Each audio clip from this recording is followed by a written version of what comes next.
Warahmatullahi wabarakatuh.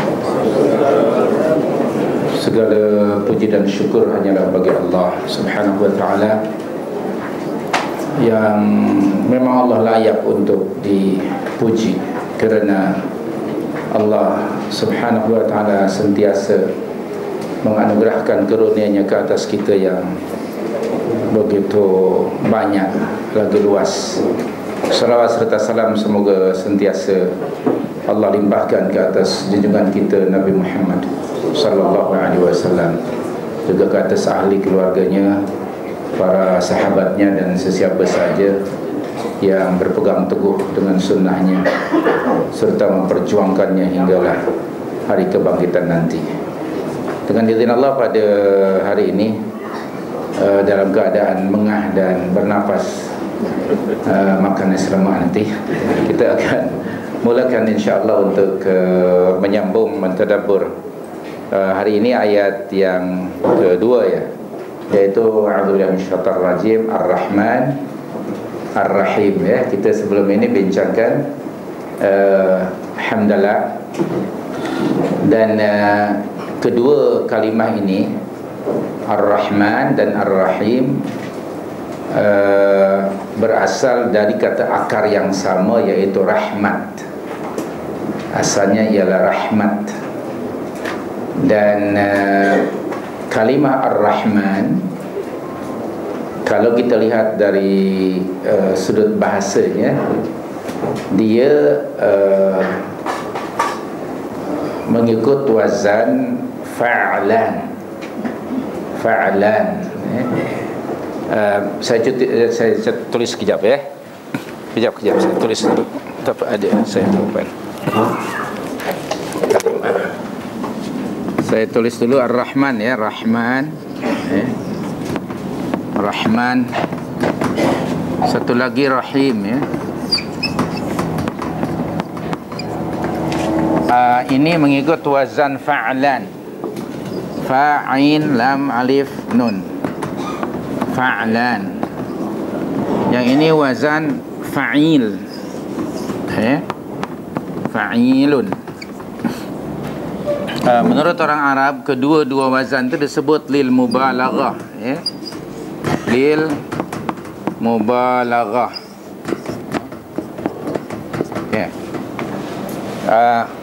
Kalimah pronunciation Rahman sama dengan fa'lan, pronunciationnya kan, dia punya vowel tu. Ra baris di atas, ha baris mati kan. Di sini fa baris di atas, ain baris mati. Kemudian mim mad, ada dua harakat. Ini mad apa disebutnya? Mad asli, Okey, saya jarang belajar tajwid ni, tak tahu sangat. Mad asli, Rahmanun ni tanwin dua harapan, sini ada dua harapan. Jadi pronunciation of Rahmanun is the same, equal with fa'lan, isn't it? So di sini Rahimun sama dengan fa'ilun. Fa'ilun. Ini disebut wazan lil mubalaghah. Maknanya untuk apa? Berlebihan. Okey? Untuk apa? Bersangatan. Itu lil mubalaghah. Maknanya banyak dan tak ada limit. Itu kalimah Rahman, wazannya fa'lan, Rahim wazannya fa'il, lil mubalaghah. Dan kedua-dua ni, Rahman dan Rahim, okey, dia asal daripada root-wordnya rahmat, rahmatun. So dari bahasa kita lah, rahmatun, rahmat saja dari bahasa kita. Bermakna apa rahmat ni? Bahasa kita apa rahmat, rahmat lah. Merciful, So rahmat bin Allah Subhanahu wa ta'ala, sesuatu yang bukan material kan, rahmat itu. Okey, maknanya literally rahmat bermakna kasih sayang. Rahmat bermakna kasih sayang. So Allah di sini pada ayat itu Ar-Rahmanu Ar-Rahim. Kalimah Ar-Rahman, dia menunjukkan azimur rahmah. Rahmat Allah yang sangat apa? Sangat besar, agung dan luas. Itu kalimah Rahman. Dan para ulama telah bersepakat bahawa tidak boleh menggunakan nama Ar-Rahman kecuali hanya untuk Allah saja. Okey, tidak boleh menggunakan nama itu Ar-Rahman bagi makhluk. Dia spesifik hanya untuk Allah sahaja. Kemudian hubung kait, yang kedua rahim. Kalau rahim itu boleh digunakan untuk makhluk. Nanti saya akan bagi contoh dalam Al-Quran. Okey. Hubung kait kalimah Ar-Rahman, Ar-Rahim, Ar-Rahman, Ar-Rahim dengan Rabbul Alamin.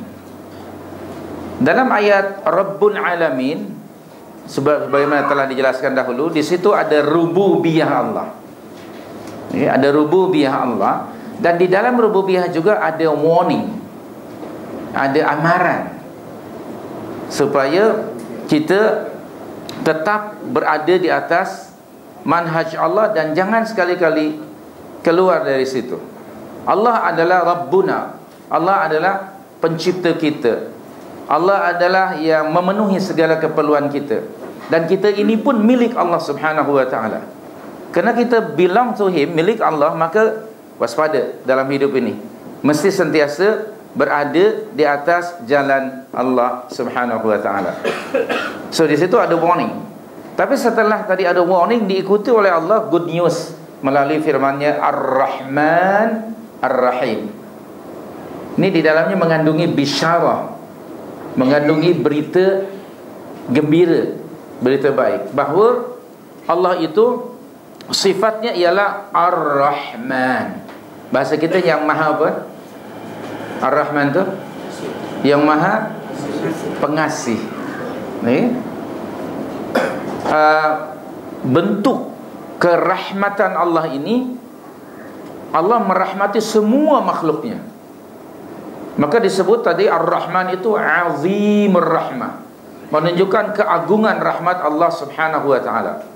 Dan keduanya, rahmat Allah dalam sifat Allah Ar-Rahman itu syamilah. Maknanya rahmat Allah itu dia meliputi segala sesuatu. Tidak ada satupun makhluknya yang diciptakan oleh Allah melainkan telah mendapat rahmat dari Allah Subhanahu wa ta'ala.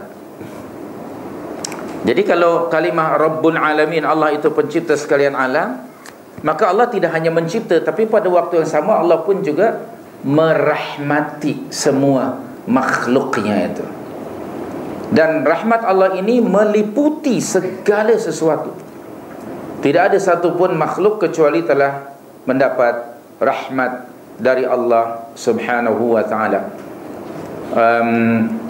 Ada di dalam Al-Quran keterangan tentang rahmat Allah yang maha luas ini. Sangat luas rahmat Allah, meliputi semua makhluknya. Inna rahmatallahi, sesungguhnya rahmat Allah itu meliputi semua makhluk. Dan rahmat Allah ini dalam kalimah Ar-Rahman menunjukkan tadi lil mubalaghah, untuk pada sangatan. Maknanya rahmat Allah itu diberikan kepada semua makhluk, tidak hanya di kalangan manusia, tapi juga makhluk yang lainnya. Hatta hewan pun ada belas kasih pada keluarganya ataupun pada anak-anaknya ke. Hatta hewan sekalipun mendapat rahmat dari Allah Subhanahu wa ta'ala. Kita perhatikanlah, seganas-ganasnya singa, dia tidak akan memakan anaknya sendiri. Maka disebut di dalam Al-Quran surah surah Ghafir atau surah Mu'min. Surah Ghafir atau surah Mu'min ayat yang ke-7. Coba rujuk dulu ayatnya. Surah 40 ayat yang ke-7. Mari kita tengok ayatnya. Ghafir.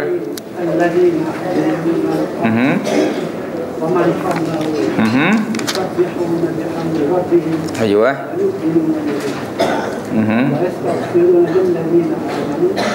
Rabbana wasi'ta kulla syai'ir rahmah.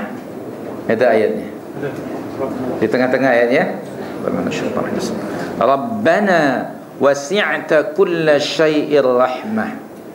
Ya Tuhan kami, rahmat dan ilmu Engkau meliputi segala sesuatu. Okey. Jadi itu disebut azimur rahmah daripada kalimah ar-rahman tadi. Wazannya fa'alan lil mubalaghah. Sementara ar-rahim yang wazannya fa'il itu mengisyaratkan daimur rahmah. Maknanya rahmat Allah ini apa? Berlaku secara apa? Berterusan. Daim maknanya selama-lamanya lah. Dama yadumu, daumun, daim. Daimun maknanya berterusan. Tak ada hubungan dengan nama orang ya. Ini dalam bahasa Arab. Jadi rahim maknanya daimur rahmah. Maknanya belas kasih. Dan belas kasih Allah itu berlaku selama-lamanya. Di mana tu? Di akhirat nanti. Rahmat Allah di dunia ini, saya ingin ulang yang pernah saya sebut.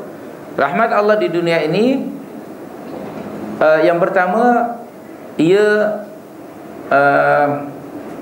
dikongsi oleh seluruh makhluk Allah. Itu di dunia. Rahmat Allah di dunia ini. Kedua, rahmat Allah di dunia ini sifatnya sementara. Sementara makhluk itu hidup. Okay? Itu sifatnya temporary rahmat di sini. Nah, sedangkan rahmat di akhirat nanti sifatnya apa? Khusus bagi orang-orang yang beriman sahaja. Sedangkan orang lain tidak mendapatinya. Kedua, rahmat Allah di akhirat yang diambil daripada lafaz Ar-Rahim, ia kekal abadi. Sifatnya daim, selama-lamanya. Tidak terikat dengan masa. Kerana keadaan hidup di akhirat itu memang disebut khulud ataupun khaldun. Maknanya selama-lamanya. Bagi orang yang beriman dan bertakwa, mereka akan khulud fil jannah. Mereka akan kekal menikmati segala nikmat yang telah disediakan oleh Allah bagi mereka. Selama-lamanya mereka dalam kenikmatan. Bagi orang kafir pula, khulud fil azab. Mereka kekal dalam azab, dalam neraka, wal'iyadzubillah. Maka dalam Al-Quran biasa kita baca, kalau ada jannat atau nar, khalidina fiha abada. Misalnya kan, pernah terbaca ayat macam itu kan? Jadi khulud, imma khulud, kekal, fil jannah, bagi orang mukmin dalam jannah, dalam syurga Allah. Yang syurga itu disebut juga oleh Allah sebagai rahmat. Syurga itu Allah sebut sebagai rahmat. Umpamanya dalam surah yang ketiga ayat 107. Contoh saja. Di situ Allah ada berfirman, a'udzubillahi minasyaitonir rajim, yauma tabyaddu wujuh wa taswaddu wujuh. Ini saya baca dari ayat 106-nya ya. Fa ammal ladzina swaddat wujuhuhum akafartum ba'da imanikum fadhuqul 'adzaba bima kuntum takfurun. Okey, ayat berikutnya 107 apa bunyi ayatnya? Wa ammal ladzina bayaddat wujuhuhum fa fi rahmatillah. Tengok kalimah rahmatillah. Fa fi rahmatillah hum fiha khalidun. Apa makna rahmat di situ? syurga. Wa ammal ladzina biyaddat wujuhuhum, adapun orang-orang yang apa? Apa terjemahan makna ayat itu? Adapun orang-orang yang wajahnya putih berseri, maka mereka berada di mana? Fa fi rahmatillah, dalam rahmat Allah, dalam kurungan apa? Dalam syurganya. Jadi syurga itu Allah sebut sebagai rahmat. Orang yang mukanya putih berseri itu bukan kerana pakai SK2, tidak, atau bukan kerana baru makan kuih seri muka lalu muka pun berseri-seri, tidak. Bukan itu. Kata Abdullah bin Abbas, orang-orang yang wajahnya putih berseri itu ayat katanya ahlus sunnah, ahlus sunnah wal jamaah, al-muttaqun. Maka istilah ahlus sunnah wal jamaah itu bukan baru. Nanti rujuk tafsir Al-Quranul Azim by Ibnu Katsir. Sementara yang ibyaddat wujuhuhum, selain pada kufarul musyrikin, yang iswaddat wujuhuhum, yang wajah mereka hitam legam, itu merujuk kepada orang musyrikin, kufar ataupun ahlul bid'ah. Baik. So, rahmat dalam ayat itu merujuk pada Jannatun Na'im. Saya pernah baca satu hadis dahulu bahawa Allah menciptakan 100 rahmat. Di dunia ni Allah turunkan dan dikongsi oleh seluruh makhluk berapa? 1 rahmat saja. Dan yang 99 di mana? Allah simpan di akhirat, disediakan bagi siapa? Uiddat lil muttaqin. Uiddat lil muttaqin, disediakan oleh Allah bagi orang-orang yang bertakwa. Surah yang ketiga ayat 133. Sila hafalkan hingga ayat 136. Atau mungkin sudah hafal ya. Alhamdulillah kalau sudah hafal. Ali Imran 133. Bismillahirrahmanirrahim. Wasari'u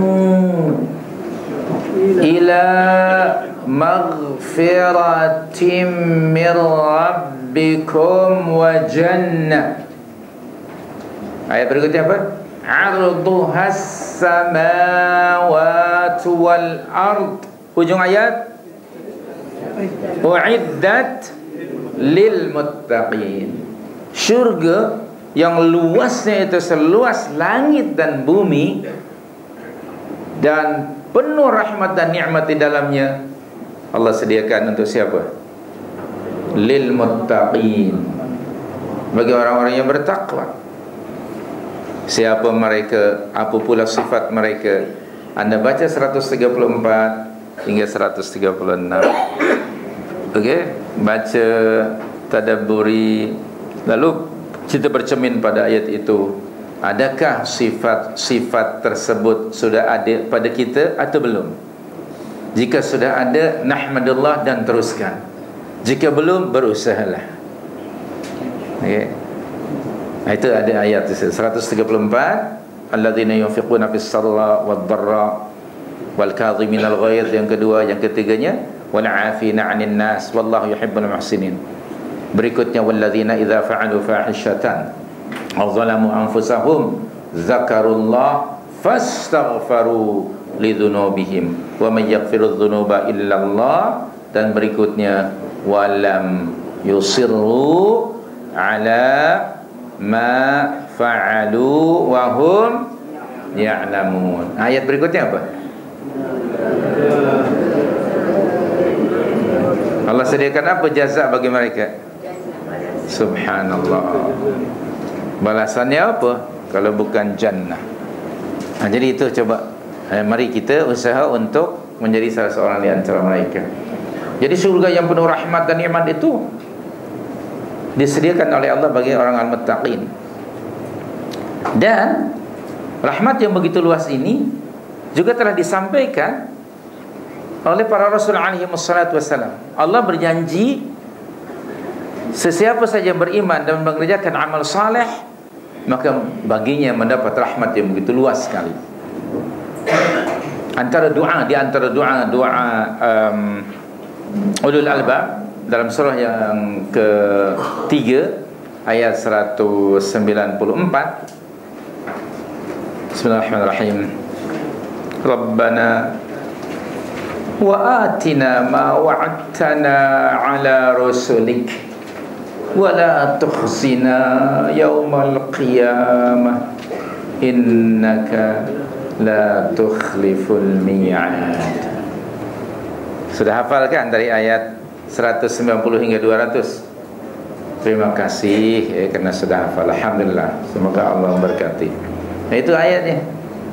Rabbana, wahai Rabb kami, wa atina, berikanlah kepada kami, ma wa'adtana ala rusulik, apa yang telah engkau janjikan ke atas rasulmu yang disampaikan kepada kami. Apa dia? Allah telah menjanjikan bagi orang yang bertakwa jannatun na'im, rahmat yang luas itu. Taib, jannah yang luas itu. Taib, mana dia yang dijanjikan tadi yang namanya syurga itu? Di dalam surah yang ke-47 ayat yang ke-15. Allah telah menjanjikan kepada orang-orang mukminin melalui lisan para rasul bahawa Allah telah menyediakan bagi mereka syurga yang penuh rahmat itu. Maka Allah hanya menjanjikan syurga bagi orang-orang yang bertakwa sahaja. Di dalamnya ada berbagai nikmat, antaranya jannat tajri min tahtihal anhar. Betul? Ada berapa jenis anhar? Surah 47 ayat 15. Surah 47 ayat 15. Sila baca ayatnya. Bismillahirrahmanirrahim. Apa bunyi ayatnya? Mathalul jannatil lati wu'idal muttaqun. Fiha ada apa? Anharun mimma'in ghairi asin. Itu yang pertama. Yang kedua, wa anharun min labanil lam apa? Yataghayyar ta'muhu. Yang ketiga, wa anharun min khamrin ladzatil lisyaribin. Yang keempat, wa anharun min asalin musaffa. Dalam syurga ni rupanya kan banyak sungai-sungai kan? Berapa jenis sungainya? Ada 4. Subhanallah. Apa aja jenis sungainya tu? Yang pertama, air yang apa? Mimma'in ghairi asin tu apa? Sungai dari air yang tidak payau, yang tidak berubah rasanya. Jangan bandingkan dengan sungai kita. Sungai kita macam kopi O ataupun teh tarik. Na'udzubillah. Yang kedua apa jenis sungainya? Susu yang tidak berubah rasa. Susu kita ni bila anda buka pastikan masuk dalam fridge, sebab nanti akan apa? Basi ya. Ketiga apa? Min khamrin ladzatil lisyaribin. Subhanallah. Ada sungai khamar, arak, tapi tidak memabukkan. Tidak seperti di dunia ini. Di dunia araknya memabukkan, karena dia memabukkan dan bau. Okey. Maka jarang orang yang minum arak di dunia ini sikit-sikit. Dia minum sedapnya, ada tak? Tak ada. Umumnya macam mana? Cup. Dia tak sempat cicipi. Betul tak? Sekaligus. Kenapa? Kerana memang tidak lezat. Nah, di situ Allah sebut lazat. Min khamrin lazzatin. Lazat itu rupanya bahasa Arab ya. Orang Arab ambil dari kita kan. Nah begitu. Lazat tu bahasa Melayu, Arab ambil dari kita. Hebat juga bahasa kita ni. Betul ke? Min lazzatil lisyaribin. Okey? Lazzatil lisyaribin. Yang keempat, sungai apa? Madu. Subhanallah. Madu yang musaffa, yang pure. Sebab biasa madu kalau diambil dari gunung, apalagi dari pokok, akan ada apa? Kotoran kan? Ditapis bersih, itu disebut musaffa. Subhanallah. Itu semuanya sebetulnya part of rahmat yang Allah sediakan bagi orang-orang yang bertakwa. Bilangan numbernya ada 99. Subhanallah, susah ya akal kita untuk membandingkan 99 berbanding dengan 1. Ya Rabb. Seorang mukmin dia tidak akan tertipu dengan rahmat yang satu dikongsi pula oleh semua makhluk selama bumi ini ada. Tapi sebaliknya, orang mukmin menggunakan rahmat yang Allah bagi padanya bagi merebut mencapai rahmat yang 99 itu. Maka itu semua rahmat Allah yang ada pada kita, gunakan untuk tujuan itu. Satu ayat ingin saya kongsi dengan anda, surah 28 ayat 77. Surah 28, surah apa tu? Surah Al-Qasas ayat 77.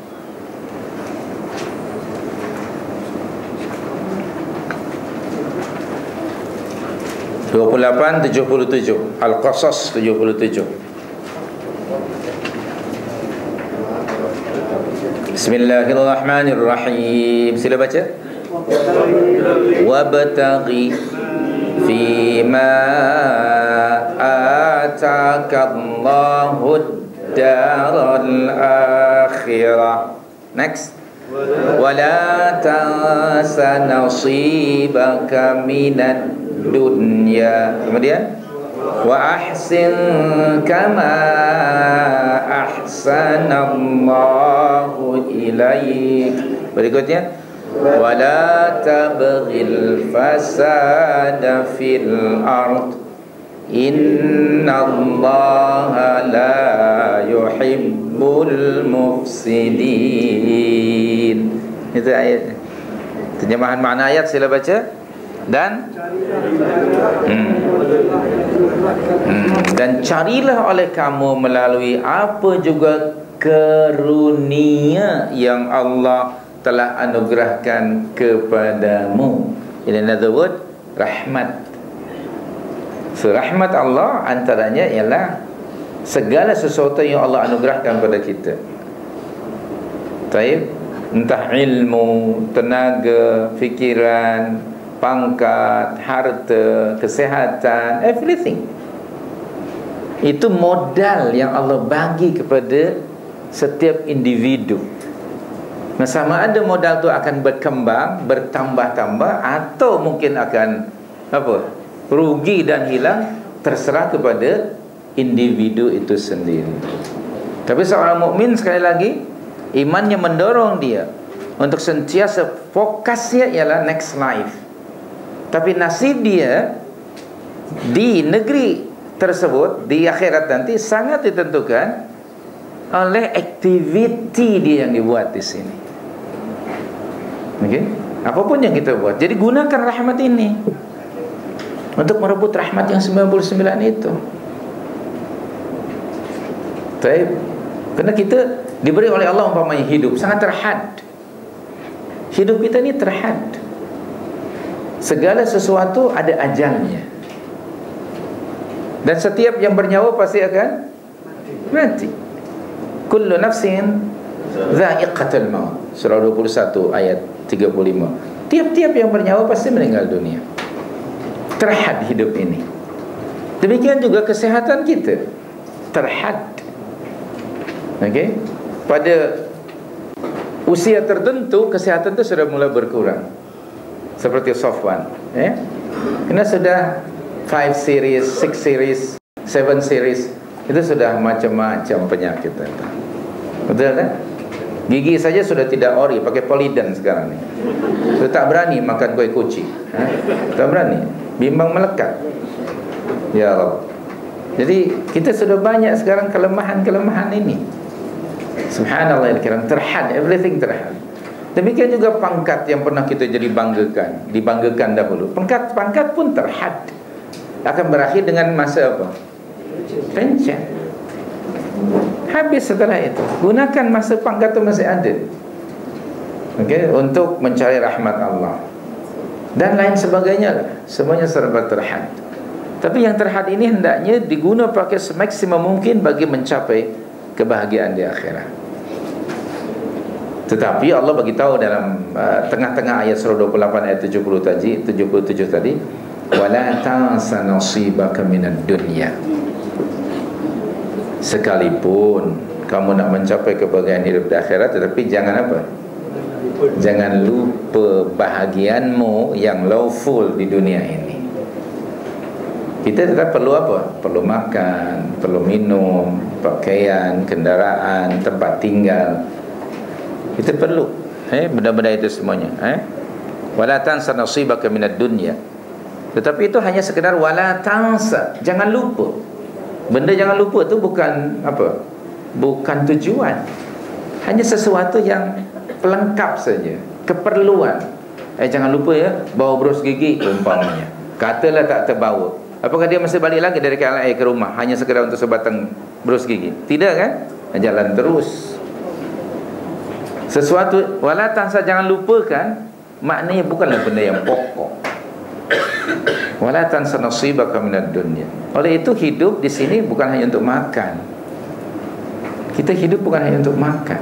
Allah yang menganugerahkan rezeki ke atas kita. Tapi hendaknya rezeki itu sebahagiannya, Allah berfirman dalam surah banyak sekali ayat, antaranya surah 63 ayat yang ke-10, wa anfiqu mimma razaqnakum min qabli ayyatiya ahadakumul maut. Surah 63 ayat 10. Surah Al-Munafiqun ayat yang ke-10. Surah Al-Munafiqun ayat yang ke-10. Sudah jumpa ayatnya? Bismillahirrahmanirrahim. Apa bunyi ayatnya? Wa anfiqu mimma razaqnakum min qabli ayyatiya ahadakumul maut fayaqul rabbi laula akhartani ila ajalin qarib fa asaddaq wa akum minas salihin walan yuakhirallahu nafsan idza jaa ajaluha wallahu khabirun bima ta'mal. Terjemahan makna ayat dan infakkanlah. Berapa peratus? 100%? 90%? Tidak, hanya sebahagian kecil dari rezeki yang telah kami rezekikan kepada kamu. Kemudian apa? Sebelum kematian mendatangi salah seorang di antara kamu, maka apabila dia hampir mati, going to die, dia merayu kepada Allah, Rabbi laula akhartani ila ajalin qarib. Wahai Tuhanku, aku mohon kepadamu, tangguhkanlah ajal kematianku sekejap saja. Lalu dia berjanji kepada Allah, fa-as-saddaqa, saya berjanji saya akan apa? Bersedekah banyak-banyak. Dia tidak mengatakan saya akan salat, saya akan umrah. Tidak. Dan bersedekah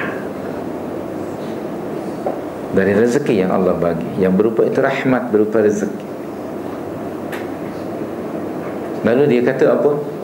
Dan saya berjanji saya akan jadi orang soleh. Mungkin selama ini dia orang salah, dia nak jadi orang soleh. Tapi apa jawaban Allah? next ayat. Adakah Allah perkenankan dia punya rayuan itu? Apa jawaban Allah? Okey. Sekali-kali Allah tidak akan menangguhkan ajal kematian seseorang apabila tiba masanya. So, hari-hari kita mendengar ada orang yang telah sampai ajalnya kepada mereka. Ambil pengajaran dari kematian itu. Allah menganugerahkan berbagai rahmat, antara lain dalam bentuk material. Orang macam seusia Safwan ni tak banyak makan. Sebenarnya lepas makan nasi lemak pun sudah terfikir obat setak terbawa tadi. Okay. Saya makannya setiap Saturday this color, Sunday this color. In a week ada one box. Saya bawa. Hari-hari yang saya makan apa? Hanya ubat. Kalau ada reunion my batch lah 79, bila jumpa semua cerita penyakit. Tak ada yang itu. Berapa orang yang sudah goal, penyakit apa? You kena apa? You ada tak darah tinggi, darah rendah, darah sederhana, whatever darah. Itu. Lepas itu kami sembang herbal. Herbs itu, herbs ini, herbs ini. Subhanallah. Itu my batch kalau sudah jumpa reunion.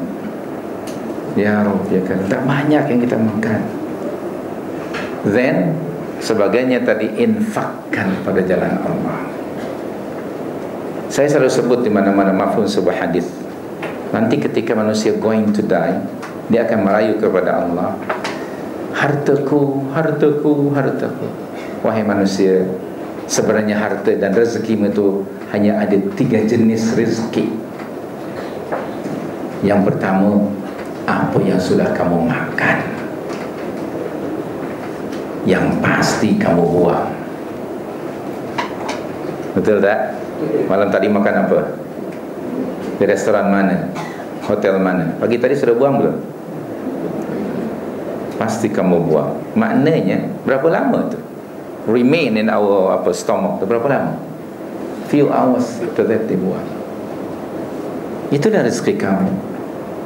Kamu minum, kamu makan, pasti itu kamu buang.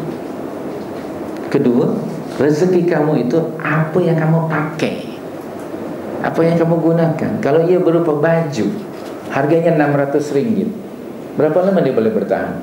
Lama kelamaan baju itu akan reput. Kasut Beli, beli dari Itali, melancong ke Bali, sampai balik akhirnya ke Tok Bali, makan burger Ramli. Okay? Walaupun dia harus beli, tapi lama kelamaan kasut Beli itu berapa lama dia akan reput. Rumah yang mahal berapa lama boleh bertahan? 20 tahun sudah mesti ada apa? Mesti repair, ada rasa. Rumah lama kelamaan pun akan reput. Bagaimana dengan penghuni rumah? Repot ke reput? Penghuni rumahnya pun sudah. Jadi how long kita akan memiliki harta ini? Sementara. Apa yang kamu pakai, yang pasti akan reput. Yang ketiga, rezeki kamu yang sebenarnya ialah apa yang kamu infakkan pada jalan Allah. Itulah rezeki kamu yang sebenarnya, yang nanti di akhirat Allah akan ubah infak dan sedekah itu dalam bentuk makhluk yang cantik, lalu mendatangi orang itu. Orang yang didatangi oleh makhluk ini terperanjat. Dia bertanya, siapa awak ini? Maka makhluk ini berkata, saya adalah hartamu yang pernah kamu belanjakan dahulu di jalan Allah, waktu kamu di dunia pada jalan Allah. Kini datang giliran saya untuk membawamu ke dalam syurga. So 3 saja jenis. Saya nak tanya, tak perlu jawaban lah. Yang dimakan, yang dipakai dan yang diinfakkan mana lebih banyak? Tak payah jawaban, tahu dah jawapannya. Coba mari kita merenung sekarang. Banyakkan infak fi sabilillah. Allah menganugerahkan rahmatnya berupa harta bukan hanya untuk kita makan dan kita pakai, tapi ada tujuannya lebih mulia lagi, yaitu infak fi sabilillah. Dan itu tidak akan hilang. Yang lain tadi sudah dibuang dah, dan ditinggalkan. Satu saja yang kekal abadi, ma anfaqta fi sabilillah. Apa yang kamu infakkan pada jalan Allah. Dan anda tahu, Allah bagi tahu kepada anda bahawa Allah, kalau kita membuat investment in the bank of akhirat, Allah akan beri pada kita dividen 700% and could be more than it. Ini promise dari Allah, bukan dari saya. Surah Al-Baqarah 261. Itu ayatnya. Al-Baqarah 261. Anda boleh rujuk ayatnya.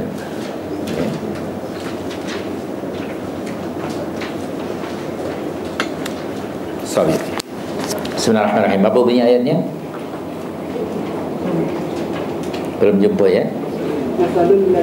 Mathalul ladzina yunfiquna amwalahum fi sabilillah kamathali habbatin anbatat sab'a sanabil fi kulli sumbulatin mi'atu habbah wallahu yudha'ifu liman yasha' wallahu wasi'un alim.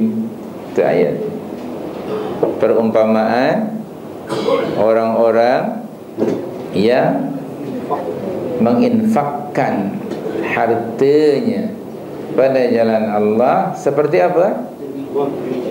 Sebiji benih lalu tumbuh dan menumbuhkan ada 7 dahan atau 7 tangkai, yang setiap tangkai itu menghasilkan buah berapa biji? 100 biji. 1 kali 7 kali 100 berapa? 700. Dan Allah akan melipat gandakan balasannya itu bagi sesiapa yang dikehendakinya. Kerana Allah itu maha wasi'un, maha luas rahmatnya, alim, dan Allah maha mengetahui.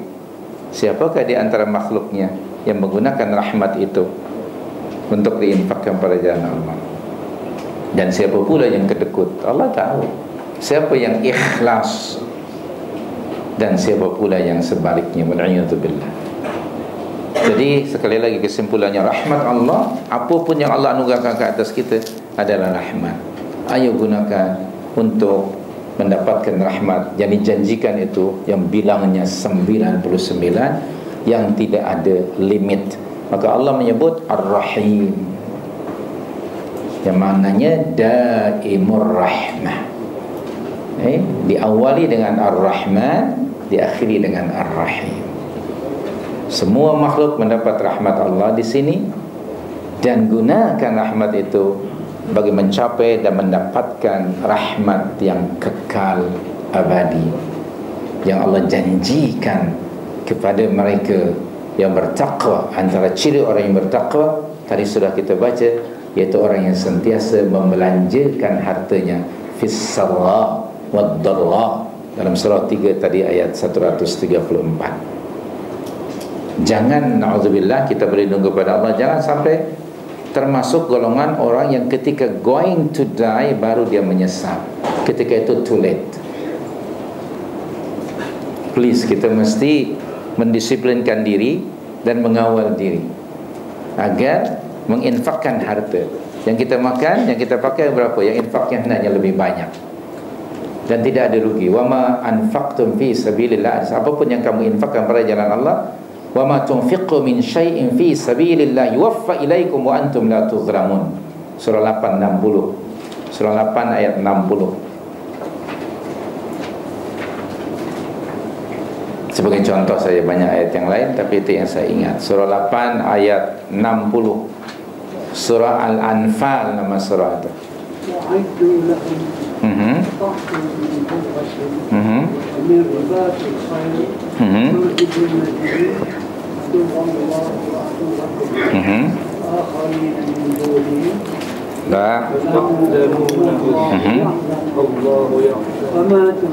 That is the ayat. Wa ma tunfiqu min syai'in fi sabilillah yuwaffa ilaikum wa antum la tuzlamun. Di tengah-tengah ayat. Wa ma tunfiqu min syai'. Terjemahannya apa? Dan apa jua yang kamu infakkan pada jalan Allah, niscaya Allah akan membalasnya dengan cukup, dan sekali-kali kamu tidak akan dirugikan. So, balik lagi pada perbincangan kita. Dua sifat Allah, Ar-Rahman dan Ar-Rahim, ada hubung kaitnya dengan Rabbul Alamin. Baik, Allah tidak hanya mencipta, tapi juga Allah menganugerahkan rahmatnya. Nah, ketika kita sudah mengimani bahawa Allah itu Ar-Rahman, Ar-Rahim melalui dua sifatnya yang mulia ini, lalu bagaimana kita nak menghargai rahmat Allah yang dianugerahkan ke atas kita ini? Kalau Allah ada sifat belas kasih dan sayang kepada kita, lalu kita mesti meniru sifat itu sesuai dengan diri kita sebagai makhluknya. Artinya setiap orang hendaknya kongsi rahmat itu dengan orang lain. Ada satu hadis, saya percaya anda pernah dengar atau baca. Bunyinya, man la yarham la yurham. Siapa yang tidak mengasihi orang lain, maka dia tidak akan dikasihi oleh Allah. Ada lagi hadis yang kedua, mafhumnya, irhamu man fil ardi yarhamkum man fis sama. Sayangilah orang-orang yang ada di atas muka bumi ini, agar kamu nanti disayangi oleh yang ada di atas langit. Jadi kita dapat rahmat dari Allah, kongsilah rahmat itu dengan orang lain. Didiklah diri ini supaya ada sifat belas kasih. Allah menganugerahkan kepada Rasul kita sallallahu alaihi wasallam sifat ini. Saya bagi dua ayat ya. Satu ayat yang pertama surah 3 159. Mari kita tengok ayatnya. Surah 3 159.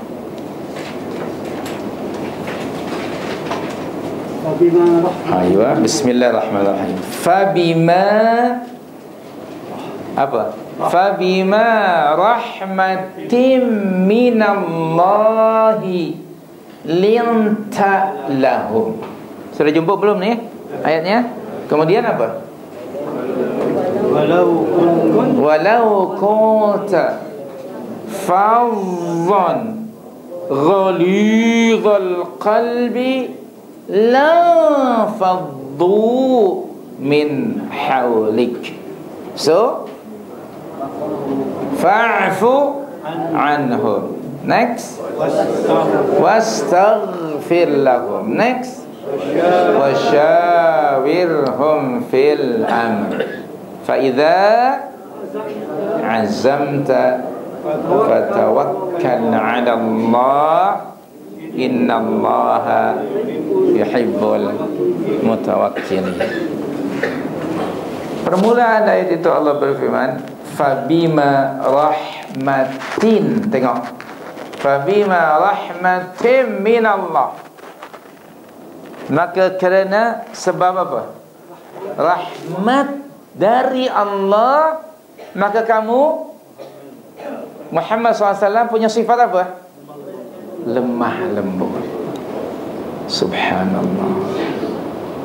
Jadi rupanya rahmat ini yang datang dari Allah itu, mari kita terjemahkan. menjadi karakter kita sebagai orang mukmin. Seorang mukmin, seorang yang punya karakter belas kasih, suka menyayangi yang lain. Dan Nabi kita Muhammad sallallahu alaihi wasallam memiliki akhlak yang mulia, yaitu linta lahum. Makna linta itu past tense verb, dari asalnya lam alif nun, lana yalinu, lain linun, lam ya dengan nun, lin maknanya apa? Lembut. Orang Arab ke atau Inggris ambil, ada linen tak? Apa linen? Soft, betul tak? Very soft. Jadi linen tu dari bahasa Arab namanya lin. Dalam tajwid kan ada mat apa? Mat lembut kan? Mat lin. Mat lembut ada mat lin. Dalam tajwid itu. Kadang-kadang ada juga orang namanya lin, hingga hangat, lina hangat misalnya. Lin maknanya lembut tapi hangat, lina hangat. Okay. So linta, kamu menjadi manusia yang lemah lembut. Jom kita ikuti sifat Rasulullah SAW, lemah lembut. Maka Rasulullah menyatakan, ana nabiyyul rahmah, aku adalah seorang nabi yang membawa rahmat, belas kasih.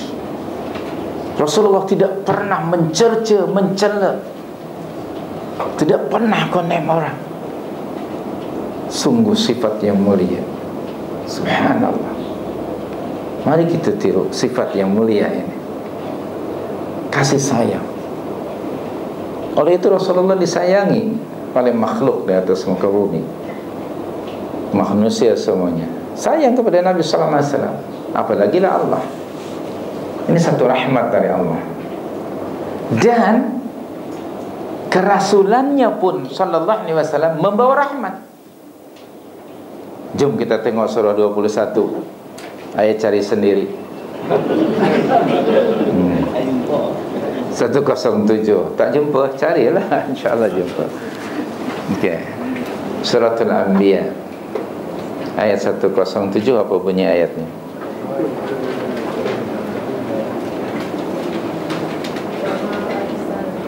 Ayo. Allahu Akbar. Wa ma arsalnaka illa rahmatan lil alamin.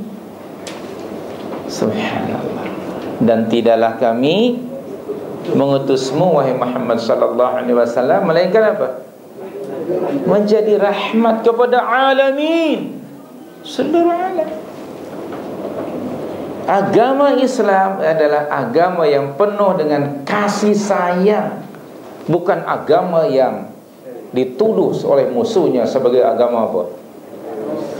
Yang teroris, ekstremis dan sebagainya. Ini agama yang rahmat, full of blessing. Subhanallah. Muhammad SAW Nabiul Rahmah, dia diutus oleh Allah untuk membawa rahmatan lil alamin. Subhanallah. Salah satu bentuk rahmat Allah dalam konteks agama, dalam konteks syariat, ini salah satu bentuknya, salah satu buktinya, tidak ada satu pun dalam syariat Islam yang membebankan dan menyusahkan para pemeluknya. Tidak ada. Semua syariat Allah adalah dipenuhi dengan rahmat dari Allah. Tidak ada syariat Allah yang membebankan. Semuanya penuh, di dalamnya ada rahmat. Sebagai contoh, Allah berfirman dalam Al-Baqarah 183 lalu 184, yaitu kewajiban berpuasa pada bulan Ramadan. Tapi ayat 184 Allah berfirman, ayyaman ma'dudat, faman kana minkum maridan au ala safarin fa'iddatun min ayyamin ukhra. Tengok 184. Puasa yang diwajibkan Allah kepada kamu itu, wahai orang-orang yang beriman, hanya beberapa hari bilangannya, 29 atau 30 hari. Walau begitu, sesiapa di antara kamu yang sedang sakit, Allah ada sebut tak sakitnya penyakit apa? Ada sebut tak? Apa-apa jenis sakit? Di situ. Ini rahmat dari Allah. Padahal Allah sudah mewajibkan kan puasa pada bulan Ramadan itu. Tetapi ada rahmat di situ. Kalau kamu sedang sakit, tak payah puasa dahulu. Kamu berubat saja dahulu. Hingga bila kamu sehat, barulah kamu puasa. Dan bilangannya kamu tadi tidak puasa berapa hari? Kamu kira nanti habis Ramadan kamu apa? Ganti atau qadha. Dan syariat qadha untuk Ramadan ini, puasa pada Ramadan, berapa lama Allah bagi masa untuk mengqadha? 11 bulan. Bukankah ini rahmat? Allah tidak teruskan kamu bila sehat terus qadha. Tidak. Ternyata ada masa yang begitu panjang sekali, 11 bulan. Subhanallah, ini rahmat. Adakah anda akan mengatakan agama ini membebani? Ternyata tidak. Dan keduanya, siapa di antara kamu sedang bermusafir? Allah tidak menyatakan ke mana musafirnya, pakai apa kendaraannya, penat tak penat, Allah tak beritahu.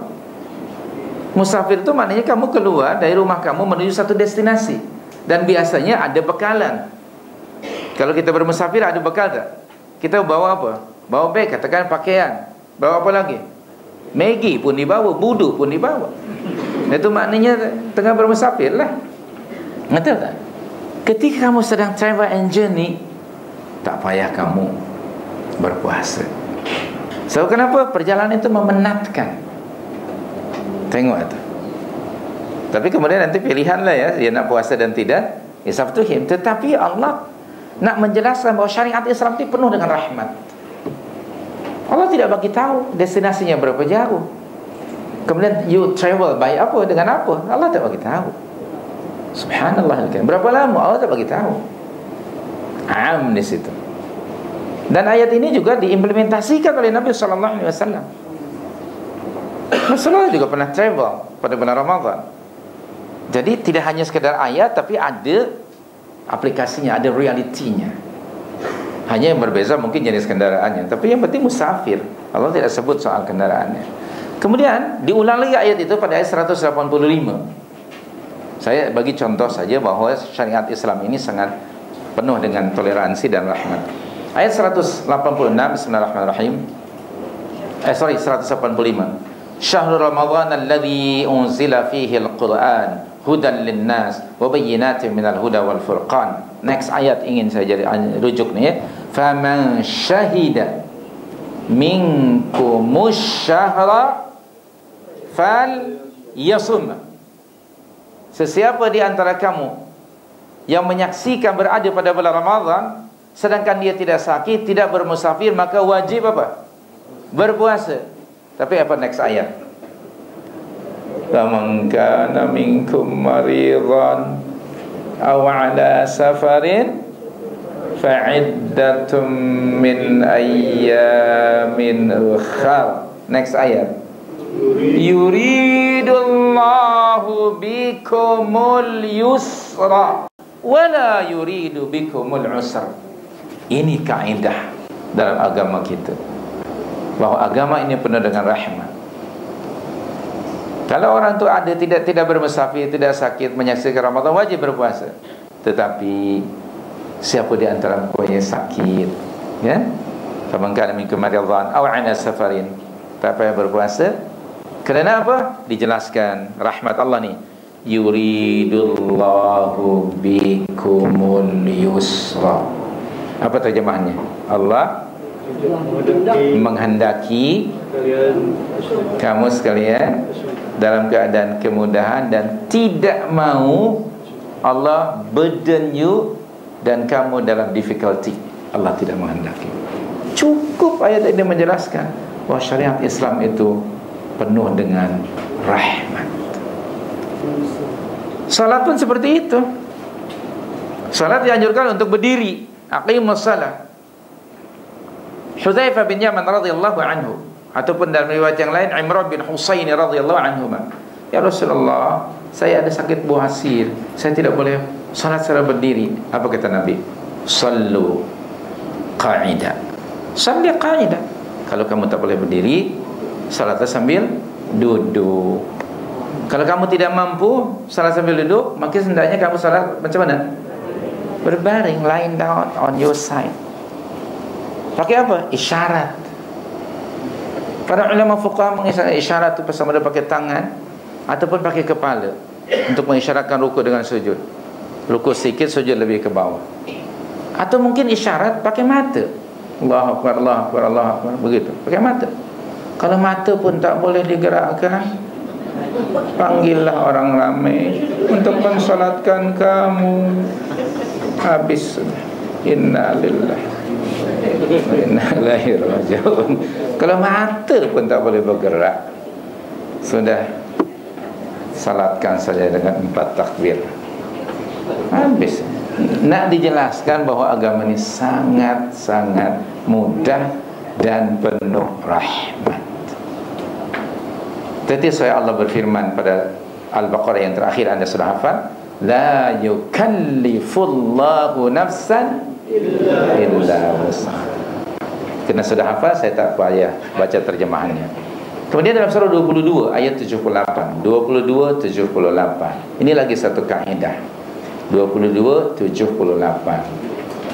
Di tengah-tengah ayat tersebut Allah berfirman, surah Al-Hajj 78,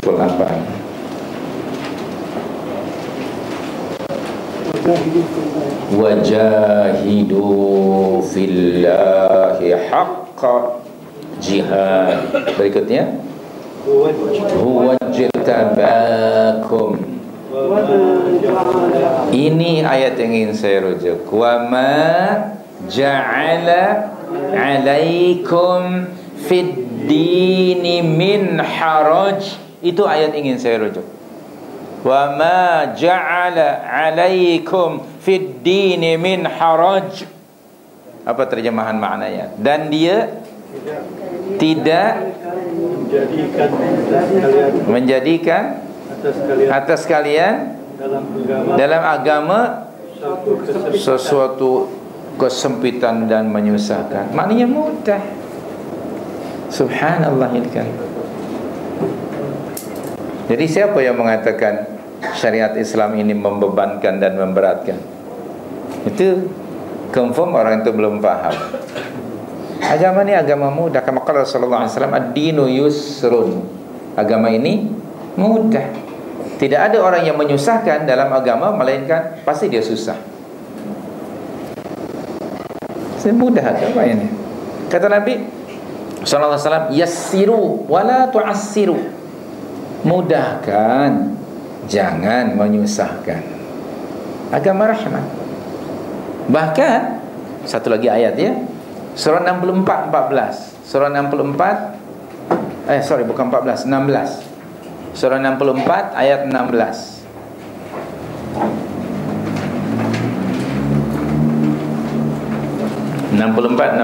Apa bunyi ayatnya? At-Taghabun 16. Fattaqullaha mastata'tum. Aywa, fattaqullaha mastata'tum. Terjemahan makna ayat apa? Maka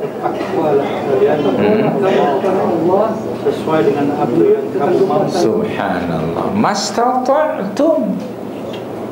Bertakwalah kamu kepada Allah mengikut kadar kemampuan.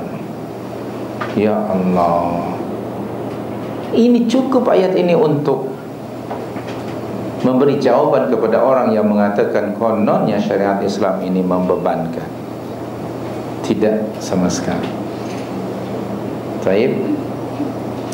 Jadi sekali lagi, agama ini agama rahmat. Nabi tadi yang diutus Nabi rahmah.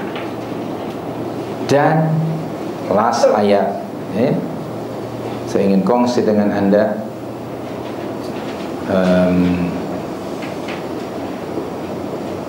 Nabi Muhammad SAW memiliki sifat rahmat, terutamanya ke atas umatnya, hingga kan Allah dalam bahasa kita meminjamkan sifat Ar-Rahim itu kepada Muhammad SAW. Luar biasa Rasulullah punya sifat pada kita orang-orang mukminin. Mana dalilnya, Safwan? Ada di mana? Dalam Al-Quran surah berapa? 9 ayat 128. Buat dialog sendiri. Tak apa. Tak ada yang tanya. Tak apalah. Aduh, saya jadi buat skrip sendiri lah ini. Okey, kita tengok surah 9 128. Sebab dia sudah hafal ni. Biasa diwirid ke?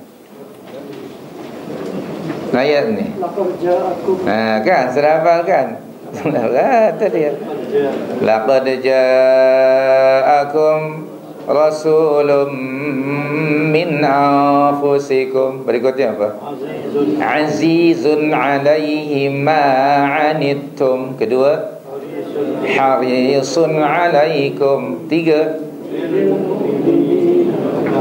Allahu Akbar. Tengok, bil mu'minina Raufur Rahim. Ada kalimah rahim. Itu merujuk kepada Muhammad sallallahu alaihi wasallam. Sungguh telah datang kepada kamu seorang rasul min anfusikum, dari golongan kamu sendiri, yakni Muhammad sallallahu alaihi wasallam.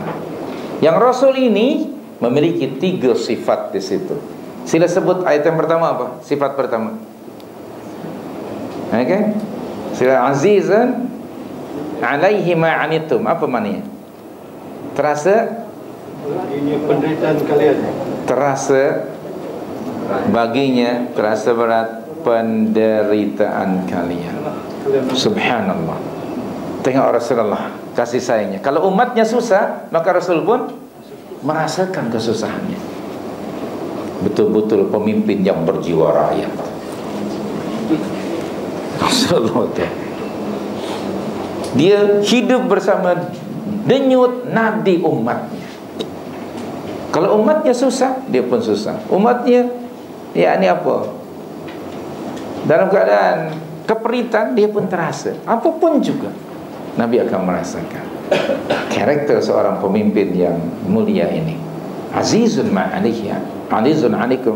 Yani azizun ma'anittum. Yang kedua apa? Sangat menginginkan keselamatan. Subhanallah. Inilah karakter pemimpin yang mesti ada. Yaitu apa? Sentiasa berusaha menurutkan kemampuannya untuk menyelamatkan umatnya. Maka kata Nabi SAW, mafhum sebuah hadis lah,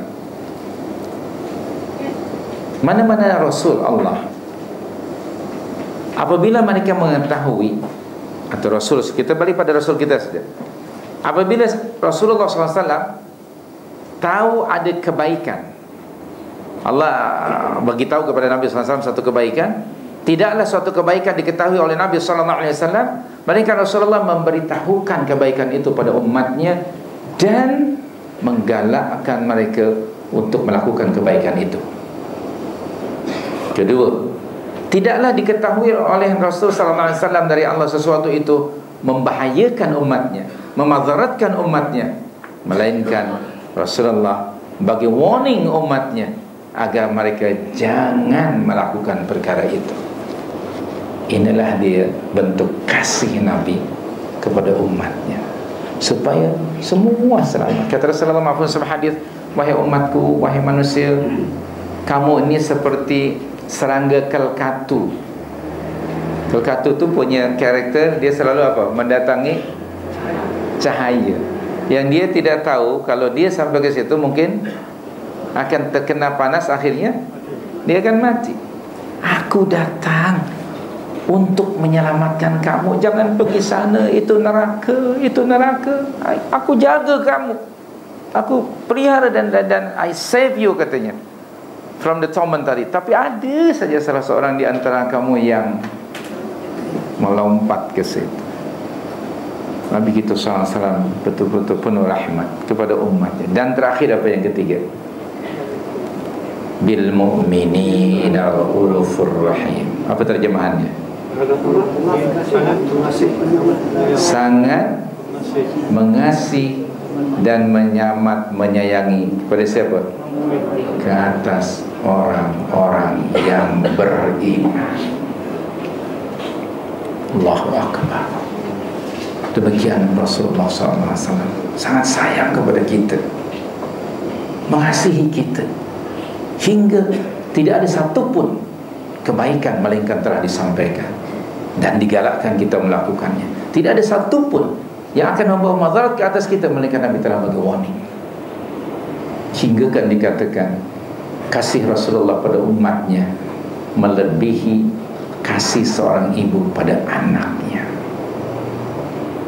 Kalau demikian kasih Rasul kepada kita, then what are you going to do bagi menghormati dan appreciate kasih Nabi pada kita? What are you going to do? This is just a question mark lah. Tak perlu jawaban sekarang. Mari kita fikirkan. Demikian Rasulullah, Nabiyur Rahmah. Nabi kasih betul pada kita. Then please ikuti belas kasih Nabi dan hargai kasih sayangnya kepada kita, dan kita tiru. Apa yang patut kita buat untuk menunjukkan kasih kita kepada Nabi SAW? Suatu ketika Rasulullah mengatakan begini dalam hadis 40 Nawawi, tidak beriman salah seorang di antara kamu hingga ia menjadikan aku orang yang paling dia sayangi, selain daripada lebih dia sayangi daripada ibu bapanya, anak-anaknya dan orang ramai. Umar bin Khattab radhiyallahu anhu segera mendatangi Rasulullah, dipegang yang tangan, ya Rasulullah, demi Allah, engkau adalah manusia yang paling saya sayangi, melebihi kasih saya kepada ibu bapa saya, anak-anak dan orang ramai, melainkan diri saya sendiri. Maknanya Umar lebih menyayangi dirinya daripada Rasul. La ya Umar, tidak, kamu belum mencapai kemuncak iman kamu hingga kamu menjadikan saya lebih kamu sayangi daripada dirimu sendiri. Wallahi ya Rasulullah, la anta ahabbu ilayya min nafsi. Demi Allah, engkau adalah lebih saya sayangi daripada diri saya sendiri. Al-ana ya Umar, sekarang kamu mencapai kemuncak iman itu. Next question is, bagaimana Umar menerjemahkan kasih sayangnya kepada Nabi SAW? Anda cari jawabannya. Terima kasih. Wallah, itu saja hari ini. Aku qouli hadza wa